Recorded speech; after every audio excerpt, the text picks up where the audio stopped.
El Señor bendiga sus vidas, hermanos. Agradezco a Dios por esta oportunidad que nos da de estar aquí reunidos. Pueden tomar sus lugares. Antes de orar, me gustaría por ahí dar un cordial saludo de parte de la Iglesia Bautista Betel, en la cual en la mañana estuve por ahí compartiendo. Ellos tuvieron su 58 aniversario y esta mañana estuvimos por ahí con ellos compartiendo de la palabra de nuestro Dios. Mandan un saludo por ahí para la iglesia.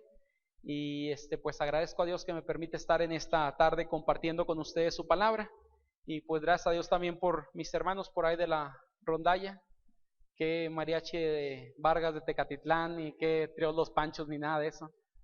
Agradecemos a Dios por sus vidas y que Dios les siga usando por ahí en las participaciones que en algún momento estarán teniendo. De esta manera, hermanos, voy a invitarles a mantener la palabra de nuestro Dios abierta. Sí, ahí en Oseas capítulo número 11. Y antes de comenzar la prédica, hermanos, me gustaría orar, así como están en sus lugares. Un servidor oro pidiendo a Dios su dirección, tanto para mi vida como para sus vidas también, que el Señor nos permita comprender el mensaje que Él ha preparado para nosotros en esta tarde. Les invito a orar.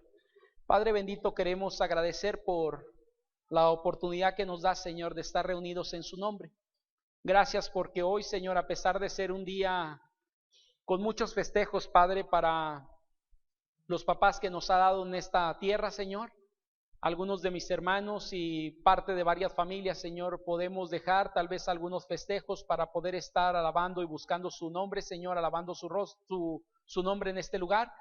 Y gracias, Padre, porque nos permite, Padre, disponer de nuestro tiempo para escuchar lo que usted ha preparado para nosotros, para lo cual pedimos que abra nuestros corazones y nuestro entendimiento, Señor, y en particular un servidor soy el primero que lo pide, para que me permita, Señor, ser un portavoz de su palabra, de tal forma que pueda compartir aquellos, pues su palabra, Señor, la porción que estaremos abriendo y que las ideas que usted ha compartido a mi vida, estas sean para guiarnos, Señor, en el estudio de su palabra. Para lo cual pido, Señor, que sean gratos los dichos de mi boca y la meditación de mi corazón delante de usted y que ésta sirva para edificar a su pueblo aquí presente.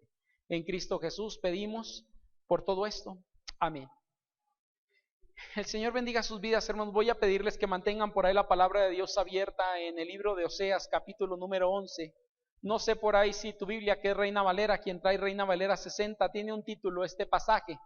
El pasaje consta de 12 versículos, no voy a estar refiriéndome a todos, solamente leímos ahorita versos del 1 al 9 y estaré tomando solamente algunas porciones de esta escritura para compartir con ustedes el tema que hoy lleva por título Aprendiendo de nuestro Padre Dios. No estarás de acuerdo conmigo, pero en esta tierra no hay un padre perfecto.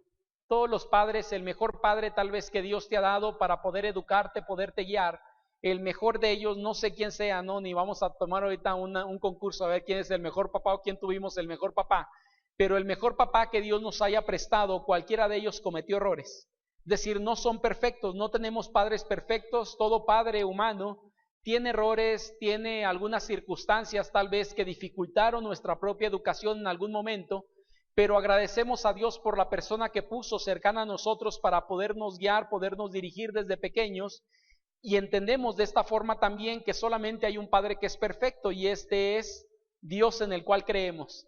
Hablamos por ahí, la semana pasada también tocaba parte de lo que es la Trinidad, Dios Padre, Dios Hijo, Dios Espíritu Santo.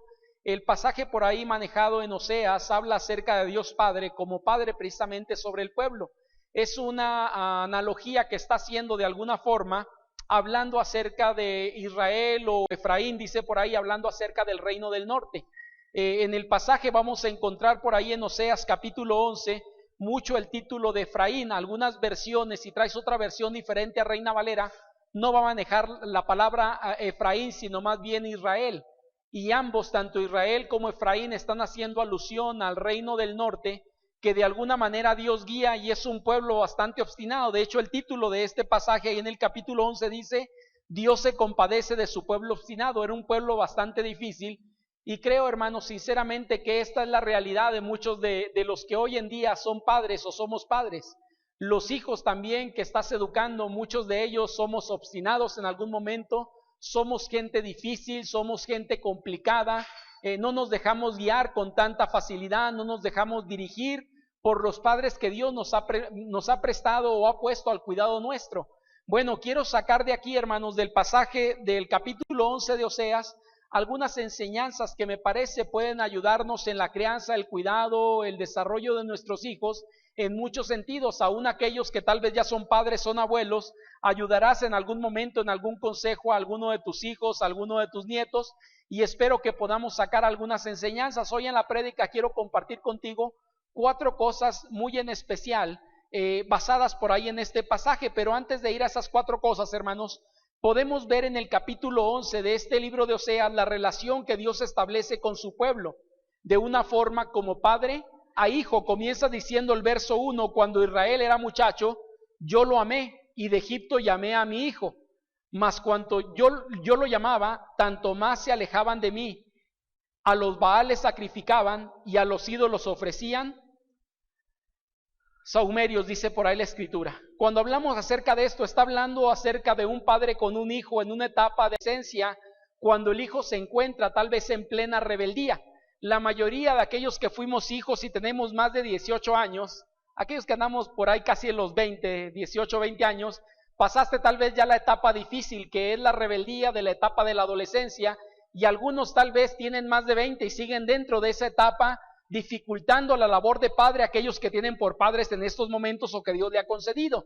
Pero en medio de ello es lo que está hablando por ahí Dios acerca del pueblo. El muchacho está hablando de Israel en la etapa de alguna manera de la formación del pueblo. Él dice, de Egipto llamé a mi hijo, está haciendo una alusión de ese pueblo obstinado que fue y se metió donde Dios no quería y después quería salir de ahí por todo lo que estaba viviendo en algún momento.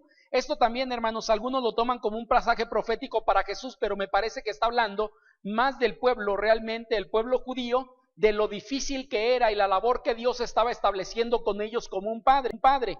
El capítulo 11 me parece a mí en lo particular, hermanos, digo a mí, porque no puedo sujetarlos a todos al mismo pensamiento, pero me parece que es uno de los mejores pasajes que mejor describe la labor de un padre, porque va a hablar acerca de por lo menos 4 cosas, pudiéramos sacar más, pero hay 4 cosas muy visibles o muy palpables de la labor de Dios como padre con el pueblo de Israel, como si fuera un hijo delante de él, y 4 cosas de alguna manera que hace que todo padre estamos obligados en algún momento a hacer también con nuestros hijos. Sin más preámbulos, hermanos, voy a invitarles a ir al pasaje y poder analizar por lo menos 4 cosas que encuentro en el pasaje que quiero compartir contigo de lo que podemos aprender de nuestro Padre Dios. La primera de ellas, hermanos, voy a citar el verso número 3, aparece por ahí en pantalla. Y en la primera de ellas, en el verso 3 dice, yo mismo le enseñé a Israel a caminar, llevando lo que dice, hermanos, de la mano. La primera cosa, hermanos, que yo encuentro, bueno, algo antes de ir al primer punto que quiero compartir contigo, es hablar de que la labor que Dios hace como padre hacia el pueblo de Israel como hijo, es una labor con mucho amor. Si podemos notar en el verso número 2, Él nos dejó claro algo. Perdón, el verso 1, cuando dice, cuando Israel era muchacho, ¿yo qué dice, hermanos? Lo amé. Y me parece que en torno de ese amor va a girar cada una de las cosas que quiero compartir. No lo quise poner como un punto aparte, porque me parece que de ahí parten 4 cosas que el Señor hace con Israel, que tú y yo estamos llamados a hacer con nuestros hijos también. Y la primera de ellas aparece por ahí en pantalla. No voy a cambiar mucho lo que viene en la Biblia. Y la primera labor, hermanos, que quiero compartir contigo, dice por ahí, ¿qué tenemos que hacer como padres? Enseñar, ¿qué, hermanos? Amorosamente. Es decir, como Dios ama a Israel, en ese amor que establece por su pueblo, empieza a manifestarse con ese pueblo con 4 cosas en particular. Y lo primero que hace, que dice, le enseñé a caminar. Y dice, fui yo quien lo tomé en algún sentido de la mano. En pocas palabras, si tú recuerdas, antes del pueblo de Egipto, la nación no estaba consolidada totalmente, aunque ya había empezado a formarse, Dios ya la había empezado a formar desde atrás, todavía no tenían un territorio. Estamos hablando de una etapa todavía en los inicios del pueblo judío o de los hebreos, porque ya había una raza, pero no había todavía una nación establecida sobre un territorio. Y Dios comienza esa labor con ellos para enseñarles muchas cuestiones. Tú recordarás tal vez que la etapa de la salida de Egipto hacia la tierra prometida es la etapa donde Dios más enseña al pueblo. Si puedes notarlo, antes de esa salida, el pueblo no conocía mucho los mandamientos, aunque ya practicaban varios de ellos, no había leyes establecidas para ellos, no había mandamientos que los rigieran en ningún sentido, aunque sí había cosas dichas que ellos no podían transgredir porque querían. Como dice la Escritura más adelante, los mandamientos se dieron para hacer más palpable la desobediencia del pueblo y lo que estaban haciendo mal, no tanto para decirles esto es lo bueno y lo malo, porque ellos ya lo sabían. Pero lo que podemos entender es que en ese peregrinaje en el desierto por 40 años, Dios establece parámetros para la enseñanza del pueblo, les enseña lo básico en todas las áreas de su vida. Ahora, no me dejarás mentir con esto, pero es la labor que normalmente el padre hace con el hijo. Yo te pregunto, ¿quién enseña a hablar a los hijos? Los padres normalmente. ¿Quién enseña a caminar a los hijos? Los padres normalmente. ¿Quién enseña las cosas más básicas y esenciales a los hijos? Se supone que somos nosotros, es decir, no podemos dejar en manos de la guardería este tipo de cuestiones que nos corresponden a nosotros como padres. Por eso una de las cosas que creo que el padre debe de hacer con el hijo es lo mismo que Dios hace con el pueblo de Israel, es enseñarles amorosamente. ¿Qué les enseñó? Muchas cuestiones, hermanos. Podemos hablar de un sinfín de cuestiones que Dios comparte con el pueblo. ¿Sabes? Una de las funciones principales de la cual habla el pasaje dice, yo le enseñé ¿a qué? A caminar. Y lo tomé de la mano para que él comenzara a dar esos primeros pasos. ¿Dónde da los primeros pasos el pueblo de Dios? En el desierto por 40 años. Es lo más complicado tal vez que vive, porque es la enseñanza prioritaria que él debería de tener en ese momento.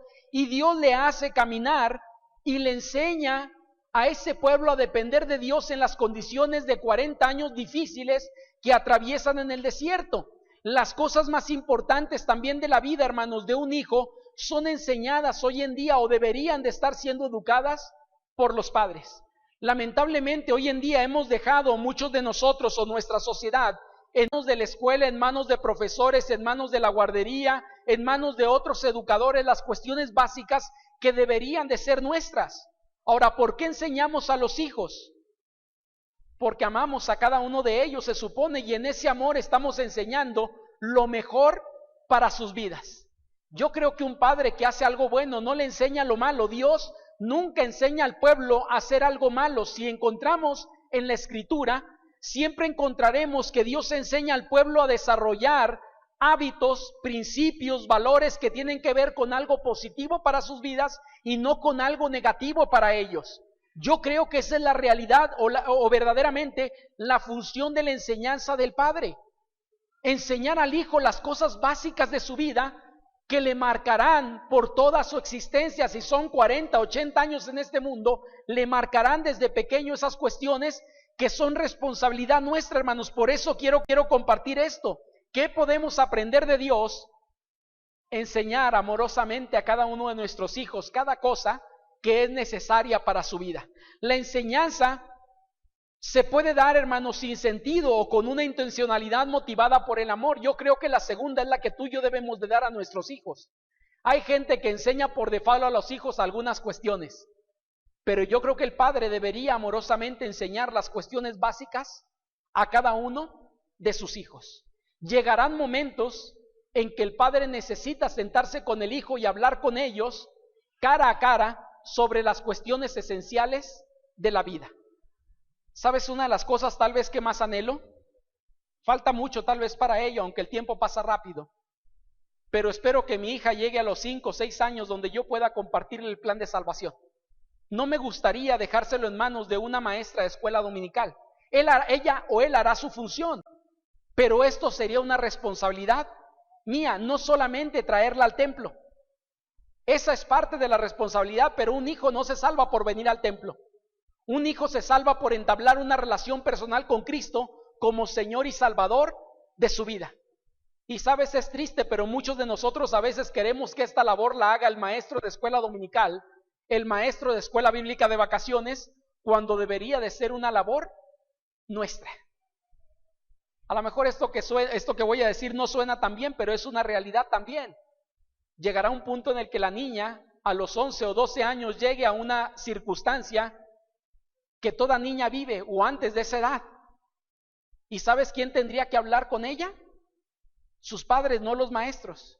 Para eso está su mamá, no se crean, su papá y su mamá. Estamos para esas circunstancias porque es nuestra responsabilidad. No llevarla con alguien para que le explique lo que va a suceder en su cuerpo, lo que va a atravesar a esa edad, es una responsabilidad nuestra y es algo básico en su vida. Yo quiero decirte que he platicado con gente que sus papás nunca le enseñaron ese tipo de cuestiones, sobre todo a las señoritas, y se metieron en graves problemas por no saber algunas cuestiones que tenían que saber a cierta edad. Y yo digo, esta es algo, hermanos, que Dios nos llama a hacer a nosotros. Él enseña a su hijo, que era su pueblo, o su pueblo que lo toma como su hijo, y le enseña las cosas básicas para la vida. Tú y yo me parece que estamos llamados también a desarrollar esta labor, una enseñanza amorosa con ellos, o enseñar amorosamente a cada uno de ellos. Hay una segunda cosa, hermanos, que encuentro en el pasaje. El verso número 3, la segunda parte, nos dice algo también que es especial. Y nos dice la siguiente parte del verso número 3. Dice, tomándole de los brazos, habla acerca, dice, con todo le enseñaba a andar al mismo Efraín, tomándolo de los brazos. Dice, y no conoció que yo le cuidaba. No sé si estarás de acuerdo conmigo, querido hermano o hermana, pero una labor esencial del Padre hacia el Hijo es la misma labor que Dios hace con nosotros. ¿Una labor qué? De cuidar amorosamente a cada uno de ellos. Ahora, este pasaje, hermanos, me llama mucho la atención porque es una realidad. El niño por sí solo es incapaz de protegerse y de cuidarse. Necesita a alguien para que esa labor pueda cumplirla en su vida. Ahora, cuando un niño está pequeño, a la edad tal vez de algunos meses o de los primeros años, ¿el niño es consciente de que tú le cuidas? No, porque no hay desarrollo todavía en su mente como debería de haberlo. El niño no es consciente de que tú estás cuidando de ellos, pero el padre sí debe de ser consciente de que el niño necesita cuidado y protección en su vida. Lo mismo sucede con el pueblo de Israel. Dios le guía de la mano, hermanos, atraviesa momentos difíciles y Dios extiende su mano en ese cuidado. ¿Y qué pasa con el pueblo? Ni cuenta se dio, hermanos, del cuidado de Dios en algunos momentos. Y yo digo, créeme algo, los padres no estamos esperando que los hijos agradezcan por el cuidado, porque entendemos que es algo que surge de manera natural en nuestras vidas. Es más, esto es hasta básico en cualquier especie animal. Acércate a una perrita que tuvo perritos, a ver si te deja acercarte a ellos. ¿Qué hace normalmente una perrita? Va a defender a sus hijos, hermano, a sus perritos o a sus cachorros. Es más, si no quieres salir tan dañado, acércate a una gallina que tiene polluelos y verás cómo te corretea y cómo te brinca y te quiere agarrar con las garras que tiene y darte unos aletazos, porque no debes de acercarte hacia ellos, porque ella siente que estás invadiendo su espacio y está cuidando de ellos de una manera especial. Creo que es la misma labor en algún sentido que Dios hace con el pueblo judío, que Dios hace con Israel o con Efraín, el reino del norte y aún el reino del sur. Un cuidado sobre de ellos cuando ellos reclamaban a Dios que en algunos momentos los había abandonado. Dios estaba en medio de esos momentos cuidando de sus vidas, al igual que nosotros. Me parece que esta labor necesitamos desarrollarla en la vida de nuestros hijos. Lo dije hace un momento, ellos no son conscientes del cuidado, pero tú y yo somos conscientes del cuidado que ellos necesitan en su vida. El pasaje nos hace ver la labor de cuidar, aunque el niño no se dé cuenta de eso. Los padres, hermanos, somos llamados y desafiados a cuidar a los hijos con mucho amor. Vuelvo a decir, para mí el punto base del capítulo 11 es cuando el Señor dice, yo los amé y en ese amor los enseñé y en ese amor cuidé de ellos de una forma adecuada. Y esto podemos notarlo, hermanos, de tal forma, ¿sabes qué? Que Dios cuida a su pueblo en medio de cada circunstancia.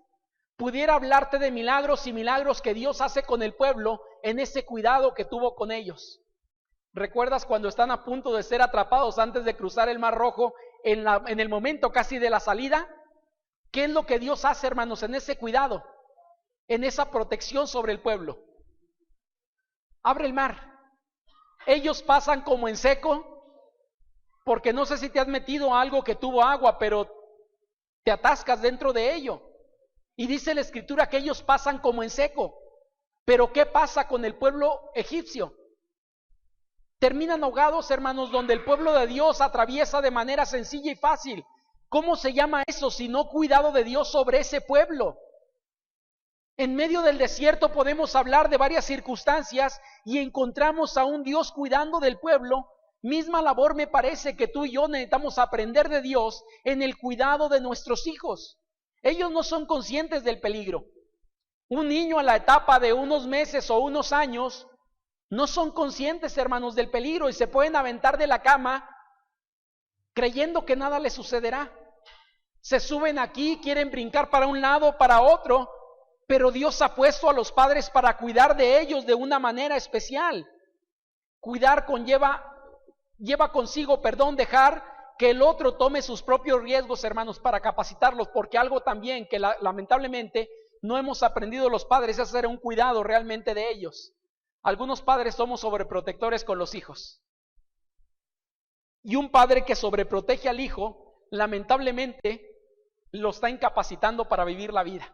Y esa es una realidad. Cuidado, hermano, hago un llamado aquí a todo hermano y toda hermana y aún a un servidor también me lo hago. Porque Dios me ha puesto para cuidar de los hijos, mas no para sobreproteger a los hijos. Habemos gente que no queremos que al niño nada le pase. Y yo digo, cuidado con ello, porque si esa es tu labor o crees que es tu labor, llegará tu hijo a los 20 años y no sabrá cruzar ni siquiera una calle porque nunca le permitiste hacer eso. Y yo digo, si eso estás haciendo, no es lo adecuado porque lo estás incapacitando para su vida. De tal forma que hoy hay hijos de 40 años, 35 años, con esposa y con hijos que todavía quieren seguir dependiendo de los padres, por la sobreprotección que en algún momento dimos, hermanos. Esto lo he encontrado aún en la vida normal, en las relaciones normales que he entablado, he encontrado esto. Yo les he compartido de un compañero que tuve en universidad. Mi compañero, digo el nombre, tal vez nunca lo conocerán, pero se llamaba Jesús Aviña. No era nada el hermano Ramón ni nada por el estilo, pero este joven se llamaba Jesús Aviña. Cuando entramos a la universidad, hermanos, estamos hablando de 18, 19 años más o menos que entramos, él no era capaz de cruzar la avenida Cuauhtémoc en Torreón, Coahuila, si alguien no lo agarraba de la mano. A mí me extrañó eso, porque se pasmaba en medio de la calle sin saber qué hacer. Y recuerdo que en medio de ello una vez le pregunté, oye Aviña, así le decíamos por el apellido, y le dijimos, oye Aviña, le pregunté yo, ¿por qué no puedes cruzar la calle? Y él me dijo, es que nunca fui a la escuela solo, mis papás me llevaban, me recogían y no me dejan salir al centro solo. De tal forma, dice él, que para mí veo los carros y no sé en qué momento cruzar y qué momento no. Parece imposible, hermanos, pero fue un caso real que yo conocí. Y puedo decirte algo, los papás hacían todo por él, no le permitían hacer nada por él mismo. Y a los 21 años, 22 años, los papás seguían queriéndole conseguir trabajo cuando ya era una labor que él tenía que hacer. Tristemente, los papás estaban sobreprotegiendo. Habemos padres, lamentablemente, que somos sobreprotectores. Y yo te digo, eso es lo peor que puedes hacer con un hijo, porque no lo dejas avanzar solo. Lo estás incapacitando para su vida. Y terminará grande y en tu casa porque no sabrá ni siquiera qué hacer, porque a final de cuentas tú le alimentas, tú le cuidas, tú le das todo. ¿Para qué buscar por sí mismo hacer lo que puede conseguir por medio de sus padres? Cuando hablamos del cuidado aquí, hermanos, creo que Dios lleva al pueblo a eso. Si tú puedes ver al pueblo de Dios, Dios le cuida, le ayuda, pero también le deja tomar sus propias decisiones y asumir las consecuencias de esas decisiones. Yo creo que esa es una labor que el padre tiene con el hijo. Hay una tercera cosa que encuentro en el pasaje, hermanos, y esta aparece en el verso 4. Tal vez en la versión Reina Valera no es tan clara, aunque me parece que sí, pero hay otras versiones que ahorita quisiera compartir contigo, una que es mucho más entendible que el verso número 4 como aparece en Reina Valera. En Reina Valera nos dice, hermanos, con cuerdas humanas, ¿qué dice? Los atraje, con cuerdas de amor, y fui para ellos como los que alzan el yugo de sobre su cerviz, y puse delante de ellos la comida.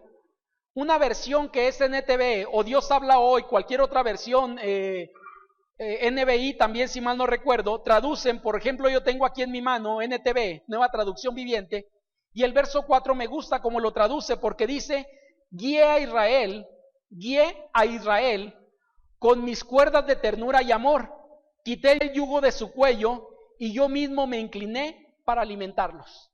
La tercera cosa, hermanos, que encuentro en el pasaje, en el verso número 4, no es el 5, por ahí me equivoqué, es el verso 4. Si está bien el verso, solamente el versículo es el 4, no el 5, y dice así: guiar amorosamente. Ahora esta parte, hermanos, no solamente aparece aquí. En el verso 4, en NTV nos dice literalmente: guié a mi pueblo con cuerdas de amor y cuerdas humanas y los atraje hacia mí. En Reina Valera nos dice, en NTV dice: guié a Israel con mis cuerdas de ternura y amor. Cuando hablamos acerca de esto, es una labor que el padre le toca hacer también con el hijo, no solamente cuidar, no solamente de alguna forma enseñarle, sino también guiarle. Y esta parte, hermanos, hay varios pasajes de la Escritura que a mí me encantan, que pueden sustentar parte de esto que estoy diciendo. Según lo que nos dice por ahí Proverbios 22:6, no sé cuántos de ustedes lo recuerdan, pero nos dice lo siguiente: instruye, que sería una guía, guía al niño en su camino, y aun cuando fuere viejo, no se apartará de él.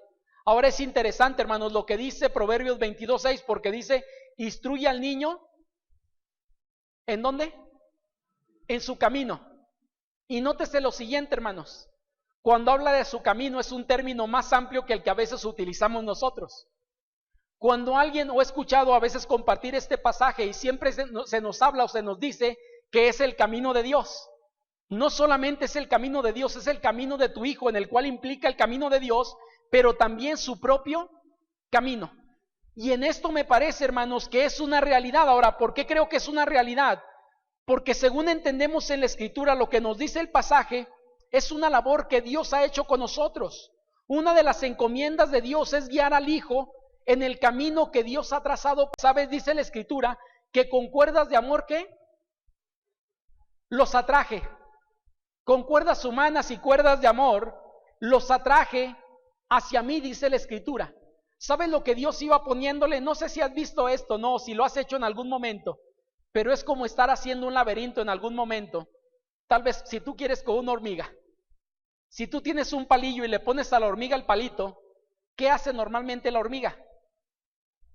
Va a seguir la orilla del palo hacia donde sea.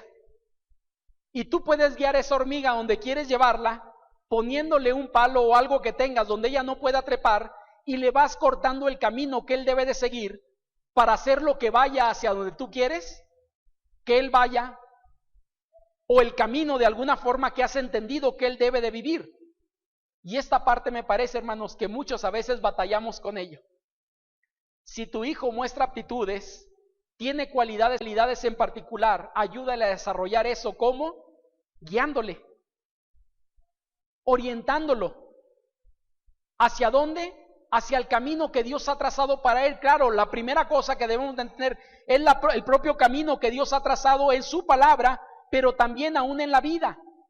¿Sabes? A veces sabemos hijos que llegamos a los 15, 17, 18 años y no sabemos ni qué queremos de la vida. A veces es bueno tal vez los padres poder ver, las aptitudes, habilidades, cualidades de tu hijo para ayudarle a tomar algunas decisiones en algún momento y guiarles en ese camino. Lo que Dios hace con el pueblo judío o con Israel en aquel momento es eso. Les va coartando el camino para llevarlos por donde Él quiere llevarlos. Por eso dice: te atraje con cuerdas de amor. En pocas palabras, te jalé con ellas hacia donde yo quería en algún sentido jalarte. Pues quiero decirte que Dios nos ha puesto a los padres con esa labor, hermanos. No solamente Proverbios 22:6 nos habla acerca de esto. El Salmo 127 nos dice también claramente esto. Lo estuve compartiendo en un baby shower hace algunos días atrás. Y yo decía lo siguiente, lo que dice el pasaje solamente, que los hijos son flechas en las manos, son como flechas en manos de un valiente. Dice que Dios llenó tu aljaba de hijos, y los hijos son como flechas en manos del valiente. Ahora te pregunto, ¿para qué sirve una flecha? Para darle dirección. Se supone que esa es la intención de la flecha, la aljaba. Tiene que ver la flecha con esto, es decir, las saetas o las flechas que están en la aljaba tienen esa intencionalidad. Las agarra un valiente y apunta con el arco hacia algún lado. ¿Y a dónde tiene que dar la flecha, hermanos? A donde apuntó. Y yo digo, se supone que esa es la labor del padre, guiar al hijo hacia donde Dios ha trazado el camino para él. ¿Cómo descubriremos esto? conviviendo con los hijos. La única forma de saber hacia dónde tu hijo debe de ir es estando cercano a ellos. No hablo, hermanos, de ponerte a ver la tele todos los días con él. Hablo acerca de platicar con él, entablar una relación con él de tal forma que puedas ayudarle y guiarle para tomar decisiones adecuadas en su vida. Decía ahorita, con cierta responsabilidad, pero ayudarle en ello. Tú no tomarás las decisiones por él, pero les estás guiando para que puedan hacer lo correcto delante de Dios en todo su camino. Hablamos de profesión, hablamos de camino de vida, de la pareja con quien se va a casar, es la decisión de él, pero el padre se supone que debería de estarle guiando. ¿Qué pasa cuando un hijo te dice, me gusta el filisteo tal? Bueno, más claro, ¿verdad? Más claro no se puede. Es decir, alguien que no es hijo de Dios. Te pregunto, ¿cuál es tu labor como padre?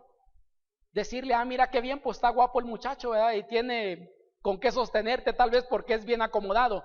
No, la labor es estorbarle y decirle, mi hijo, usted se está equivocando, o hija, se está equivocando con ello, porque no es la persona adecuada. Él no conoce de Dios ni es hijo de Dios. Y la Biblia dice que no hay comunión entre Dios y Belial, entre la luz y las tinieblas, entre un hijo de Dios y un hijo del diablo. A lo mejor tu hijo dirá, híjole, ni para qué le dije, pero es la labor del padre, hermanos, guiarle. Se supone que eso es lo que deberíamos de hacer. Dios hacía esto con el pueblo. Le estaba guiando con cuerdas de amor, dice, le fui llevando a donde no quería ir, pero tenía que ir. Le fui trazando el camino. En Salmos se nos habla acerca de esto. Dios ha puesto cada hijo en nuestras manos como una flecha para darle una dirección. Tal vez, hermanos, uno de los consejos más sabios que he escuchado y lo he compartido en algunos momentos es del pastor Francisco Carlos, pastor anterior de la Primera de Torreón. Yo les he dicho esto cuando le preguntaron un día en una reunión de pastores y le dijeron, pastor, ¿y cómo supo cada uno de sus hijos qué iba a ser de grande? ¿O cómo le ayudó? Y él dijo lo siguiente, yo nada más les ayudé a desarrollar lo que yo vi en ellos. Dijo, mira, había dos en la familia que esos, toda su niñez se la pasaron a estar enseñando a sus hermanos como en la escuelita. ¿Sabes lo que fueron esos dos? Maestros. Dijo, había uno que siempre andaba haciendo del médico en la familia. Y se ponían a jugar y él era el médico y andaba haciendo esto, aquello y checaba a cada uno de sus hermanos. ¿Y sabes qué fue él? Y dijo, doctor. Dijo, yo lo único que fui en cada uno de ellos fue desarrollar lo que yo veía en cualidades, en aptitudes, y les ayudé, dijo él, a desarrollar y los guié por donde ellos mismos tenían inclinación. Y él nos dijo lo que les dije también, dijo, el único que no aparentaba hacer nada es el que hoy es pastor. Dijo, ese desde pequeño no sabíamos ni qué iba a hacer, y resultó ser pastor, Dios le llamó para pastor al final, dijo él. Pero ¿sabes algo? Fue un consejo que a mí me ha ayudado. Porque el asunto no es obligar al hijo a hacer lo que el hijo no quiere hacer, sino ayudarle a desarrollar lo que Dios le ha puesto para hacer y las cualidades que le ha dado para ello. ¿Sabes? Mi papá quería que yo fuera médico. Y siempre me dijo, quiero que seas médico. Y yo siempre dije, no quiero ser médico. Le tengo pánico a la sangre, hermanos. Hasta un piquete me anda doblando las rodillas. Y empiezo a temblar cuando veo sangre. Si yo fuera médico, era el primero que me desmayaba en cada cirugía o en lo que fuera yo a hacer, cada vez que yo viera sangre. Pero sabes, cuando él entendió lo que Dios quería de mí, batalló un poco, pero me orientó y me guiaba y me impulsaba a hacer lo que Dios me había llamado a hacer. Yo digo, qué bendición cuando encuentras un padre, una madre que entiende el propósito de Dios para tu vida y en lugar de obligarte a hacer algo que no quieres ser ni tienes aptitudes para hacer, desarrolla lo que realmente Dios te ha llamado a hacer y a practicar por tu vida. Cuarta cosa, hermanos, y última que encuentro ahí, del verso número 4 nos vamos al verso número 8 y ahí cerramos la predicación el día de hoy. Dice la escritura, sigue diciendo varias cosas, no tomé ninguna de ellas porque me parece que no hay cualidades como las encontré en el verso 3 y 4, pero el verso 8 nos dice, ¿cómo podría abandonarte, oh Efraín? Te entregué yo, Israel, ¿cómo podré yo hacerte como Adma o ponerte como Seboim? Mi corazón se conmueve dentro de mí, se inflama toda mi compasión. No ejecutaré el ardor de mi ira, ni te volveré para destruir, ni volveré, para destruir a Efraín, porque Dios soy, y no hombre, el santo en medio de ti, y no entraré, ¿qué dice, hermanos? En la ciudad. Lo que está diciendo en pocas palabras me parece que es la cuarta cualidad también que Dios nos permite desarrollar como padres. Una compasión, hermanos, amorosa por cada uno de nuestros hijos. Esto no implica que seamos pasalones, pero sí implica que mostremos amor y compasión con ellos cuando tomen decisiones inadecuadas y cometan errores. Esa es una realidad, hermanos. Alce la mano de aquí quien tiene un hijo que nunca se ha equivocado. ¿No? ¿Nadie? Dice mi esposa que ella, pero Abigail ya se ha equivocado. Mis papás no están, si no tampoco la levantarían, hermanos. Porque todos los hijos somos imperfectos y cometemos errores. Tal vez el hijo que nunca se ha equivocado es aquel que está muy chiquito y no ha hecho nada todavía. O aquel que por inocencia a lo mejor ha cometido un error, pero no se le puede tomar por la inocencia que tiene. Pero la realidad, hermanos, es que todos los hijos cometemos errores. Y yo les pregunto a los padres que están aquí, ¿te duelen los errores de tus hijos? Sí, y debería de dolerte. Porque sabes lo que encontramos en Dios cuando el pueblo se equivocaba. ¿Sabes quién era el que más sufría? Más que el pueblo, Dios. Él sufría por el dolor que el pueblo experimentaba.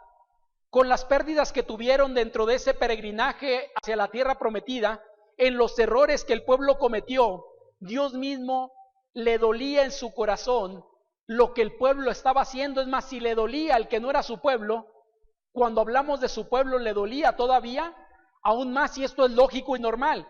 ¿Te duele lo que alguien más vive? Sí, pero ¿te duele más lo que viven tus hijos? Para Dios es lo mismo, hermanos. Lo que Él dice es, dice Dios, tengo, en palabras traducidas y más sencillas, tengo para hacer leña del árbol caído, que es el pueblo, porque ha cometido errores. Pero Él dice, no haré leña del árbol caído, sino arde mi corazón en compasión por lo que estás experimentando. Y yo digo, gloria a Dios por aquellos padres que hacen esto, porque en esa amorosa, hermana, compasión puedes aún disciplinar. Un hijo lamentablemente vivirá circunstancias complicadas o situaciones, no podemos evitárselas, hermanos, en la vida. ¿Sabes? Todo padre nos gustaría que nuestro hijo nunca se cayera, que nuestro hijo nunca reprobara una materia, que nuestro hijo nunca viviera una decepción amorosa, que nuestro hijo, nuestra hija nunca viviera no sé qué cosa. No puedes evitar eso en la vida de tus hijos constantemente ni completamente. Pero lo que sí puedes hacer en esos momentos es mostrar compasión con ellos y ayudarles a superar el problema o la circunstancia que han experimentado.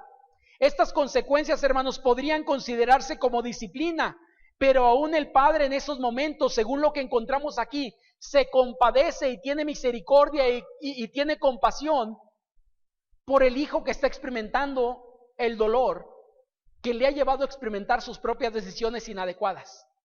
Y yo espero que podamos entender esto, hermanos.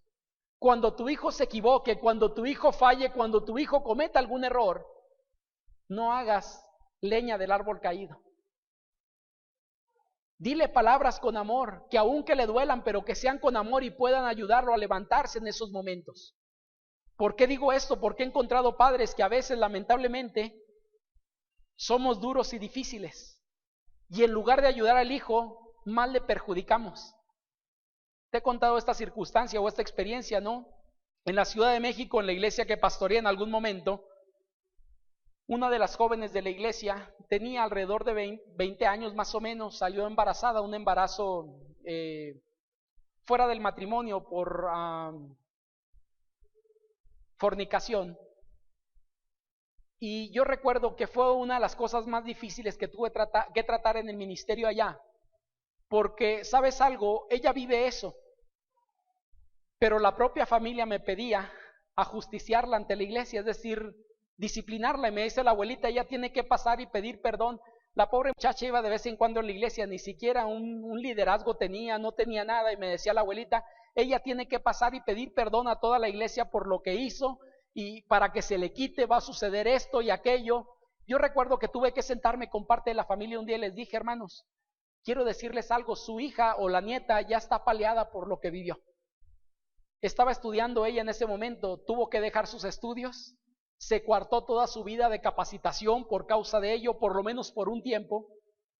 Quien le veía, bueno, el novio que tenía no le respondió y fue madre soltera, tuvo que trabajar los primeros meses y años para sustentar a su hija y todo se veía un panorama bastante complicado. Y recuerdo que yo le dije a la familia, no voy a hacerle más algo de lo que ya la pobre muchacha ha vivido.